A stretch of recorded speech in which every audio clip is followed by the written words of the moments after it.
Welcome back into sports, everyone. Kavontae Turpin is a name that many around this area are familiar with, but how many people really know the story behind the name?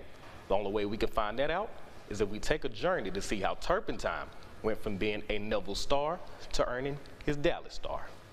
Kavontae Turpin was a 3-star recruit coming out of Neville High School, but also a 2-star athlete playing football and basketball. He averaged nearly 13 points per game in both his junior and senior year. On the gridiron, he was even more dangerous. He decided to try out football in his final season as a Tiger, and it turned out to be one of the best decisions he ever made. He amassed over 1,900 all-purpose yards and 24 touchdowns. The accolades would roll in like crazy, all state, all Northeast Louisiana, and all NELA Big School Offensive Player of the Year. After becoming a top 12 prospect in the entire state, it was time to make a decision where to go to college. He chose TCU.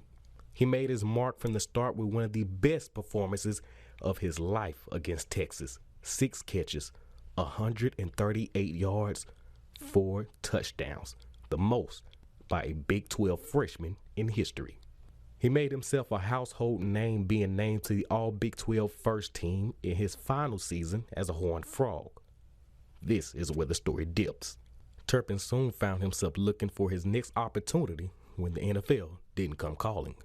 He tried indoor 7-on-7 football before joining a European league in Poland. After a short stint, he came back to the States, and this is when things began to turn. He played in the United States Football League. He was drafted in the 13th round to the New Jersey Generals. One league MVP later, the NFL finally came knocking, and Texas would once again become his home. The Dallas Cowboys offered him a chance to represent America's team. Even after accomplishing his dream, Turpin wears the scars of his journey on his sleeve. Coming out of TCU, that was my first time ever, going the underdog route. So I had to do a lot of things, I had to just keep God first, God made up a way, I just kept going at it, I know where I could give up, so I just kept going at it. Fighting an uphill battle is brutal to do alone, especially trying to make it to the highest level of football. Turpin wasn't afraid to reach out as a hand in need.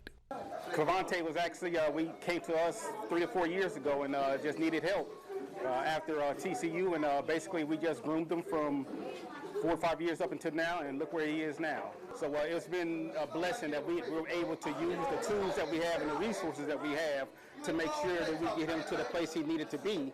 And it took a little while for him to get there, but he's finally made it, and he's made a very good impression upon these kids and to the NFL.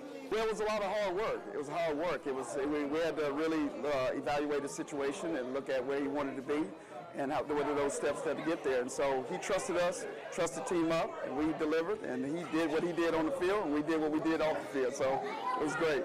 Giving back is his way of paving the path for another young kid that could one day end up in the same cleats as him one day.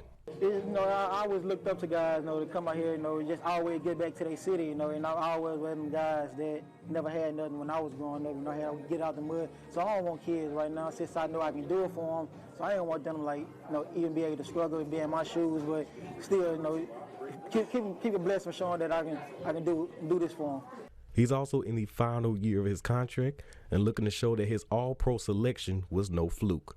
The NFL better get ready for Turpin Time to stick around for a lot longer.